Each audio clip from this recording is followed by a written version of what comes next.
ఈరోజు నేను వెజిటబుల్ పులావ్ చేస్తున్నానండి. నిన్న రాత్రే చెయ్యాలి, కాకపోతే పిల్లలు ఇప్పుడు వస్తున్నారు, అందుకని ఇప్పుడు చేస్తున్నాను.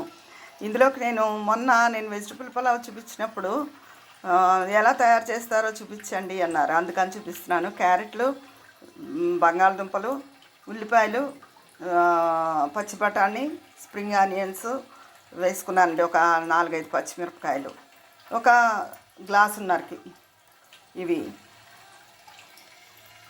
అల్లం వెల్లుల్లి పేస్ట్ అప్పటికప్పుడు ఫ్రెష్గా మిక్సీ చేసుకుంటే చాలా బాగుంటుందండి. ఇలా కుక్కర్ పెట్టి ఆయిల్ వేసేసుకున్నాను. అయితే నేను ప్రియా బిర్యానీ పౌడర్ వాడతానండి. ఇది మా ఇంట్లో వాళ్ళందరికీ చాలా ఇష్టం. ఎక్కువ వెర్రి ఘాటు ఉండదు, సమానంగా ఉంటుంది. మనకి ఎంత ఘాటు కావాలో అంతవరకే ఉంటుంది, చాలా టేస్టీగా ఉంటుంది. వెజిటబుల్స్ అన్నీ వేసేసాను. ఇప్పుడు అల్లం వెల్లుల్లి ముద్ద వేస్తాను. బియ్యం కడిగి కాకుండా ఇలా డైరెక్ట్గా వేసేస్తే బాగా వస్తుందని నాకు చిన్నప్పుడు ఒకళ్ళు చెప్పారండి. అప్పటి నుంచి నేను అలాగే చేస్తాను, చాలా చక్కగా వస్తుందన్నమాట.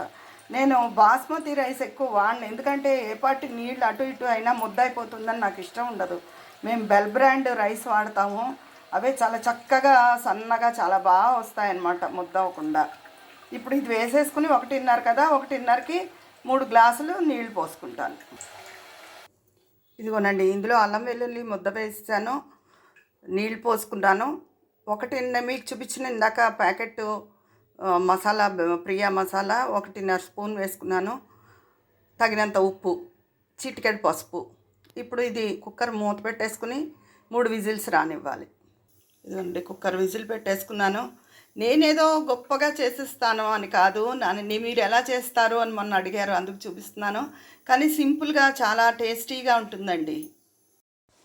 ఇదిగోనండి, కుక్కర్ విజిల్ వచ్చేసింది. నేను వెజిటబుల్ పులావ్ ఈ విధంగా చేస్తానండి. ఇందులోకి రైతా. ఈరోజు బ్రేక్ఫాస్ట్ కూడా ఇదే మాకు. వంట వచ్చి వంకాయ ఉల్లికారం కూర, క్యాలీఫ్లవర్ ఫ్రై, సాంబారు. మళ్ళీ చూపిస్తాను అవి. ఉంటాను. మీ విజయ పన్నాల.